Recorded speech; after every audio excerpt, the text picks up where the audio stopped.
Здравейте! В това видео ще покажа и как стоят нещата с самото администриране на вече създадените турнири. Така, вече създадохме турнира, вече записахме тези отбори, са проявили интерес да участват към този турнир. Съответно, аз мога от тук да ги редактирам, примерно нещо, което реално аз какво мога да редактирам тук. Мога да променям съответно, ако, както казах, възникне тази ситуация, даден играч да е записан в два отбора, но съответно единия от организаторите на отбор не иска да го отпише от отбора, никакъв проблем, автоматично аз мога, в смисъл организатора на отбора може да го прехвърли в друг отбор по този начин. Нали, като съответно може да му смени и позицията, може да му смени и номера, с който първоначално е бил регистриран от организатора на отбора. Но това са вече такива частни случаи, надявам се да не се налага да се стига до такива положения, където просто организатора на отбора не желае да отпише играча си, за да може той да се запише в друг отбор, с който участва в същия турнир. Но, както виждате, това е постижимо, може да стане и на по-горно ниво от администратор, може да стане от ниво организация. Директно организацията може да промени просто отбора, в който иска да играе самия играч. Така, съответно, стигаме, това го минахме с редактиране на турнира, видяхме отборите, кои са.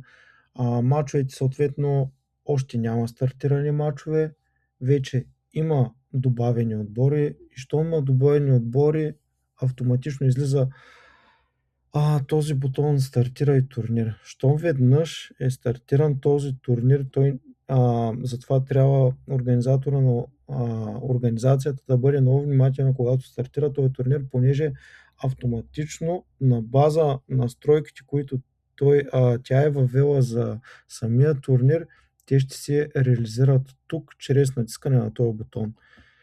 Натискам този бутон и вече автоматично съм добавил турнира, както и автоматично са се създали и мачовете за съответния турнир.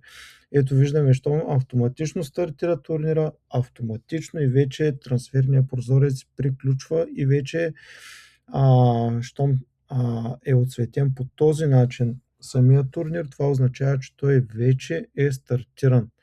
Съответно, щом вече е стартиран, автоматично е прехвърлено към автоматично е затворен трансферния прозорец и играчите вече няма как да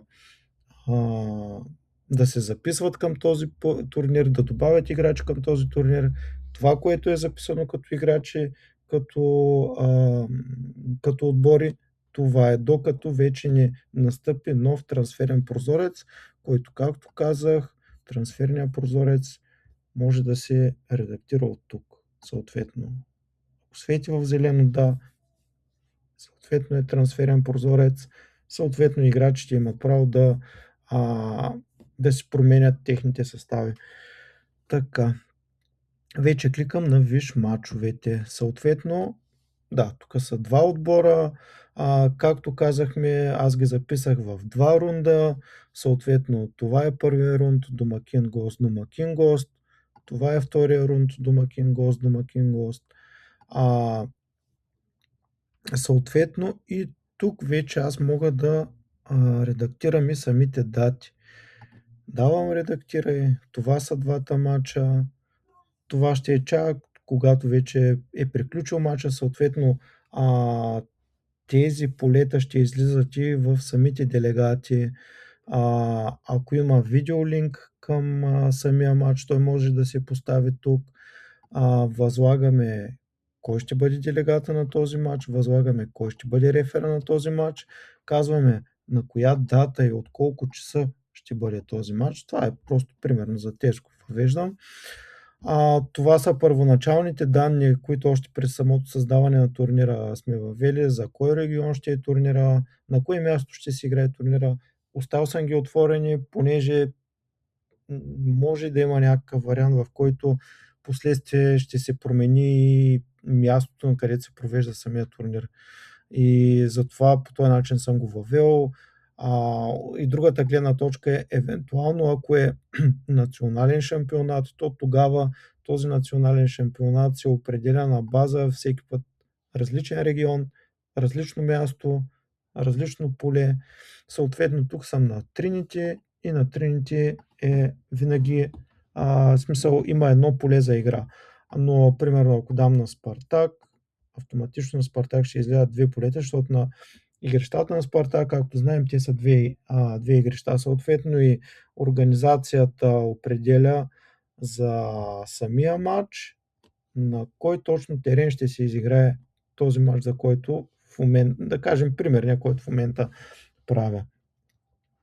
И общо взето е това за организацията, когато въвежда мачове. Тези полета като резултат, като MVP на играча, като статистика, тези полета ще ги покажа в следващото видео, където вече съм насрочил, че този делегат ще вземе участие в този матч, за който в момента редактирам. Давам редактиране, съответно матча вече се отсвети в сило, което означава, че вече имам насрочена дата за този матч.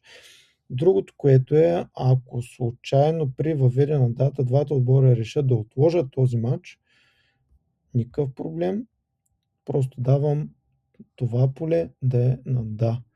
И вече автоматично това поле се отцветява в жълто и съответно означава, че този матч е отложен и ще се отложи в дадено време, когато му дойде времето, тогава да се изиграе. Да кажем, този матч го оставя да е в момента да е отложен.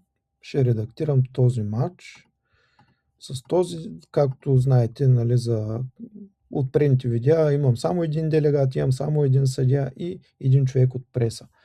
Съответно тук ми излизат и само тези, които са тези делегати, тези рефери, които членуват в тази организация. Измислям си тук примерна дата с примерен час, да кажем.